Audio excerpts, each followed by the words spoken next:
McIntosh, and I work with the European Children's Hospitals Organization. We're part of a project called PHEMS. PHEMS is building a pediatric health data space, or PHDS, and we've brought you here to get your opinion on it. It's really important to us that you, as young people and as patients, are able to give us your opinion as we build this new data space. So thanks for being here. This video guide is designed to provide the basics about the pediatric health data space.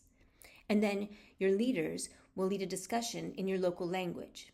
You can stop the video at any time to ask your group leaders questions and clarify any of the concepts that I'm providing here. So thanks again for being here, and let's get going.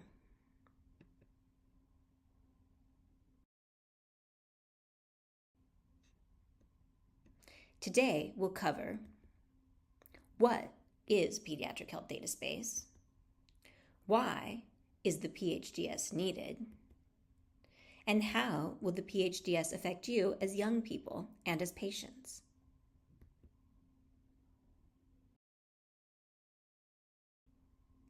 All right, first things first, what? What is a Pediatric Health Data Space? And more importantly, what do we mean when we're talking about data?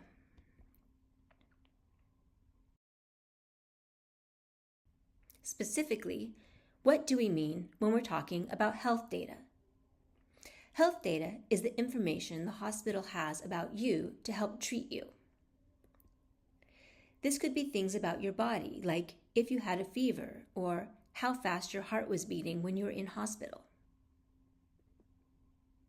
It could also be things like, did you get an x-ray? Or what medicines did they give you when you were in hospital? Health data also means, what did the doctors say about you? Like, what diagnosis did you get? All of these are considered health data, and they're important in research.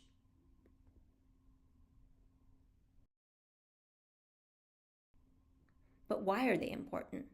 What do doctors and scientists do with your health data? Health data are used to identify new diseases, especially rare diseases that have yet to be diagnosed. Health data help researchers find new treatments for those diseases. Health data also helps doctors and managers in hospitals find better ways to take care of you.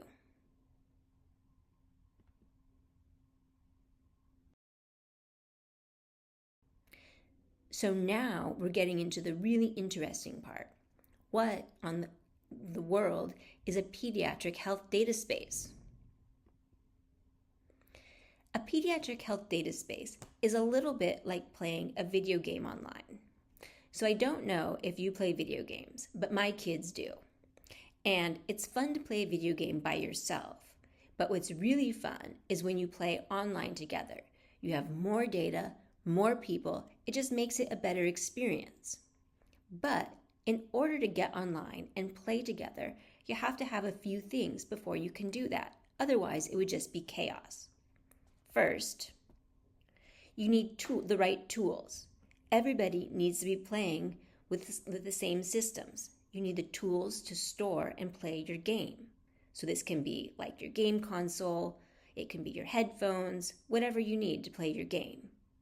Also, we have to agree that we're playing the same game and that we're using the same rules.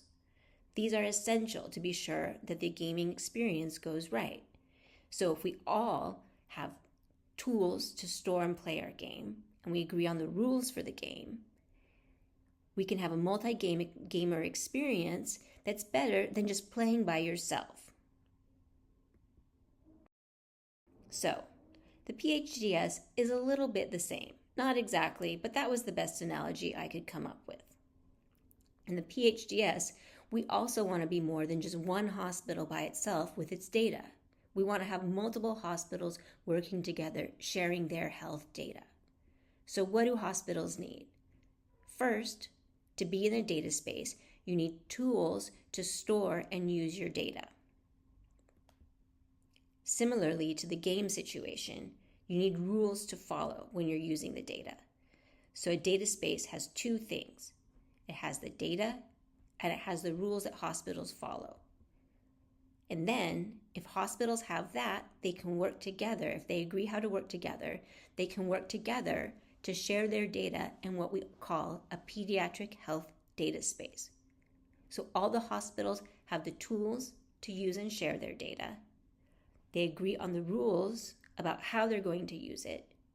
And then the hospitals get together and share their data so they can magnify the amount of data each hospital or each researcher is able to use.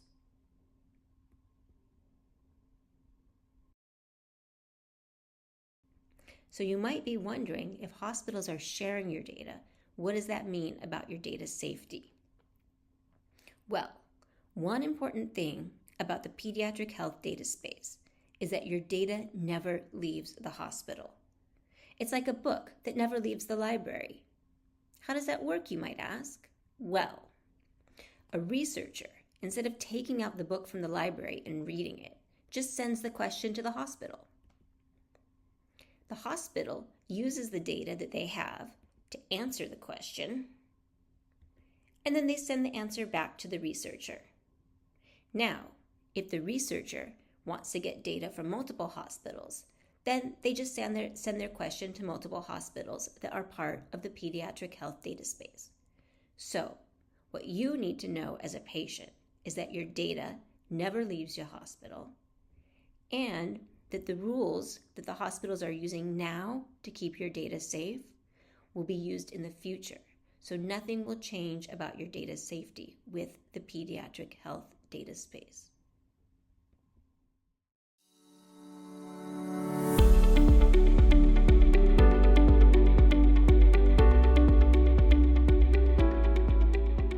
Now, the next question is why? Why do we need a pediatric health data space?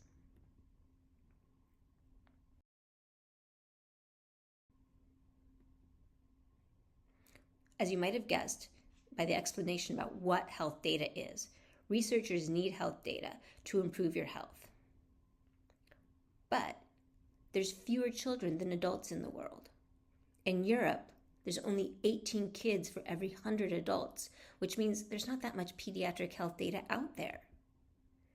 And then, if you think about it, most kids are pretty healthy. So that means there's even less pediatric health data available to study. This means that it's really important for hospitals to work together to share the data they have so that we can have enough data to draw conclusions about how to make you healthier.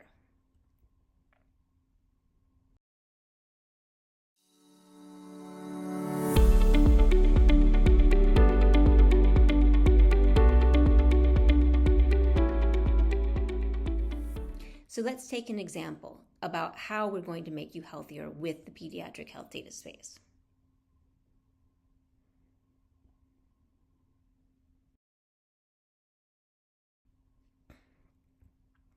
Let's take the example of sepsis. Sepsis is a disease that happens when your body is fighting off an infection and accidentally starts fighting itself. It can affect important organs in your body, like your brain, your heart, and your lungs, or other parts of your body. It can result in serious disability or even death.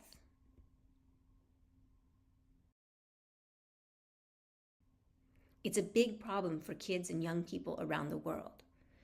For every 10 people that get sepsis around the world, 4 of them are young people. Globally, 3.4 million people die of sepsis, which is a lot.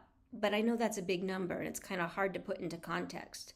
So if you want to think about it another way, that means 34 Camp Nou soccer stadiums, which is one of the biggest soccer stadiums in Europe, that many soccer stadiums full of people die each year from sepsis. So basically, it's a way of saying it's a really big problem.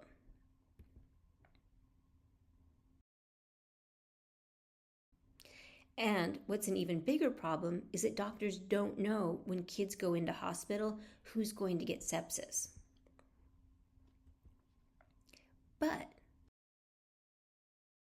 with data from the Pediatric Health Data Space, we can start predicting which kids will get sepsis. And that means that doctors can start treatment earlier and they can help save lives and make kids healthier.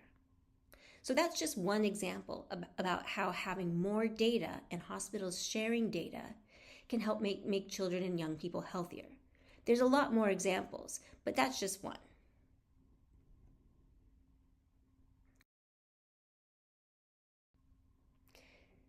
So what did we learn today?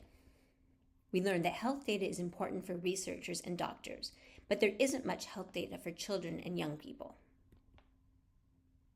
We also learned that the Pediatric Health Data Space is going to help increase the amount of pediatric health data available by connecting hospitals. But importantly, the PHDS is going to help protect your data because your data is going to stay at the hospital and never leave, which means the same rules that apply to keeping it safe now will apply in the future. And the PHDS is going to help address some of the most important diseases that impact children and young people, which means the PHDS is going to help keep you safe and healthy.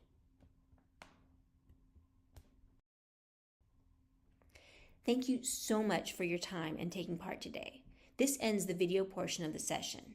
Now, your group leaders are going to lead a discussion, and we're looking forward to getting your input on what you think about the future PHDS and any other questions you have about data sharing. Thanks so much.